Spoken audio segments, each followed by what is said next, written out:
ইউরোজন group ARS washing limited, দেখেন তার সার্বিক অবস্থা, কাজকর্ম এবং লোকজনের পরিবেশ পরিস্থিতি দেখেন।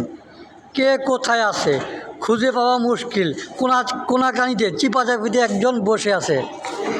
ফ্যাক্টরিতে কোনো কাজ নাই, কাজ থাকবে কিভাবে? আমরা এখন শুনতে পাচ্ছি এআরএস ওয়াশিং লিমিটেড ইউরোজন গ্রুপের মালিক আমাদের সম্মানিত এমডি স্যার, সে নাকি ফ্যাক্টরি আর রাখবে না, ফ্যাক্টরি বিক্রি করে দেবে বা ফ্যাক্টরি চলাতে উনি অপারগ বা উনি নাকি দেউলিয়া হয়ে গেছে, এরকম শুনতেছি। যার জন্য ফ্যাক্টরিতে কোনো কাজকর্ম নিচ্ছে না, কোনো কাজও হচ্ছে না। শ্রমিকরা সবাই বসে আছে যার যার মতো।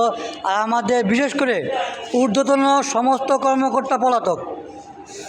ডিরেক্টর, জিএম সাহেব, কমার্শিয়াল জিএম, অ্যাডমিন ম্যানেজার সবাই পলাতক আছে, সবাই পলাতক। কারণ যদি শ্রমিকরা টাকা চায়, টাকার ভয়ে ওনারা সবাই পলাইছে। বেতন চায়, সার্ভিস চার্জ আছে, সমস্ত ভয়ে আমাদের অফিসের ঊর্ধ্বতন কর্মকর্তারা সবাই পলাতক আছে এবং অফিসের কার্যক্রম টোটালি বন্ধ আছে। ইউরোজন ফ্যাশন লিমিটেড, ইউরোজন গার্মেন্টসের সমস্ত ঊর্ধ্বতন কর্মকর্তারা পলাতক, এআরএস ওয়াশিংয়ের সমস্ত কর্মকর্তারা পলাতক আছে শ্রমিকদের পাওনাদির ভয়ে। সেক্ষেত্রে আমরা বিজিএমের সহযোগিতা কামনা করি, আমাদের পাওনাদি দিয়ে যেন ফ্যাক্টরিটা ক্লোজ করা হয় এবং বন্ধ ঘোষণা করা হয়। একটা মালিক যদি ফ্যাক্টরি বন্ধ করে, শ্রমিকরা তো এটা ধরে রাখতে পারবে না, পারবে?